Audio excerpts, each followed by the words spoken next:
let's imagine this person is now playing a piano for their best friend. Much to their surprise, I want this to happen. So it's all at the end of it. In reality, we don't need, do we, a 1 hour session with a person.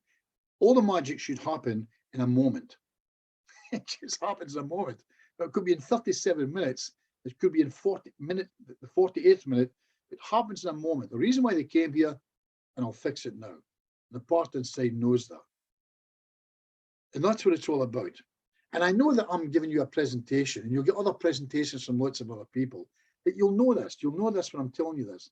You'll know some people that they walk into a room and the room lightens up. Yeah, everybody just loves them. You don't know why. This happened to me earlier in my career and in my life. I'd walk into rooms and people loved me. And I thought, oh my God, I'm wonderful.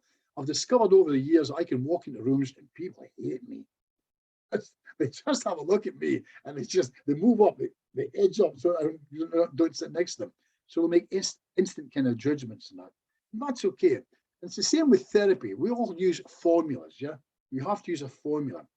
Formula is good, but in ancient Tibet, they used some Latin teachings in Tibet. How about that? And they put formulaic against enthusiasmos. That was the Latin words. Formulaic against enthusiasmos. In other words, formula against enthusiasm. And I annoy, again, many of my colleagues by saying this, that if I get somebody that I really like, who's got a bit of, here we go, rapport. Give me somebody with a bit of rapport.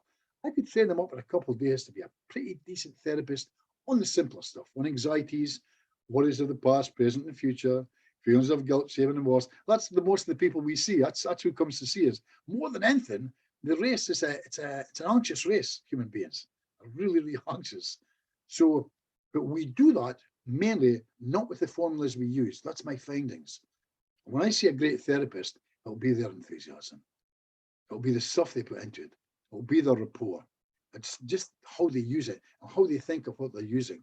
There's a story that's been going around the world for years, but it came out of Tibet from a man called Lamprash. And Lamprash wrote this probably about 70, 80 years ago. And maybe some of you have heard of it. It's a lovely story. I got it from a Tibetan in Chesterfield.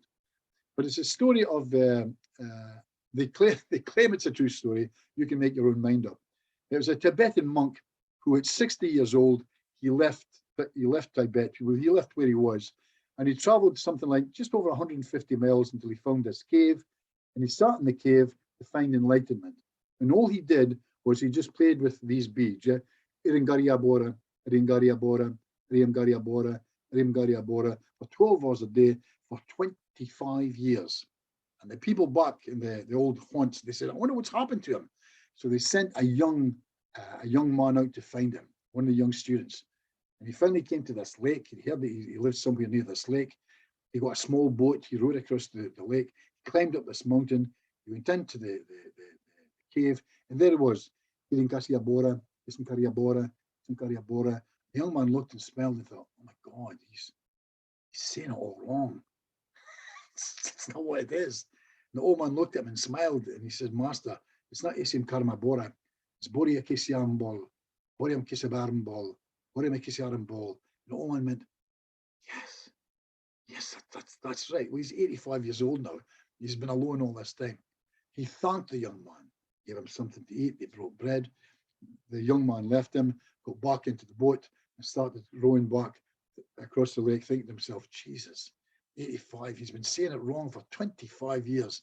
And the lovely part of the story claims that suddenly he was aware of something off the edge of the boat. And as he turned, he could see it was the old man walking on the water next to him. He turned around and looked at him and smiled and says, just before you go, could you give me the proper wording again? Is that okay? And that, of course, defines exactly what it is. So this old man, it doesn't matter that he got the lyrics wrong. His enthusiasm was absolutely there, and he'd found enlightenment. I play around with some of these things.